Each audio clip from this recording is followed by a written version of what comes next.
zwiastował, że porodzi syna. Tak odpowiedziała, wszystko się zaczyna. To za sprawą Ducha z nieba wysokiego. Bóg zesłał na ziemię Syna jedynego. Matko nieskalana, Matko ukochana, Panno nad pannami, oręduj za nami.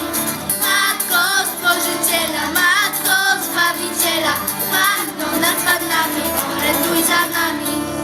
W Jordanie ochrzczony, objawiony w Kanie, o Królestwie Bożym święte nauczanie. Chwała Jego wielka nigdy nie przeminie. Zostawił nam siebie w glebie oraz winie.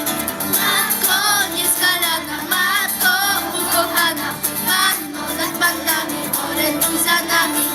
Matko Stworzyciela, Matko Zbawiciela, Panno nad pannami, oręduj za nami. Jezu tak cierpiący, Jezu poniżony, Jezu pełen bólu, Jezu opuszczony, gdy za grzechy świata niebo umierało. Serce Twojej Matki pod krzyżem przetrwało.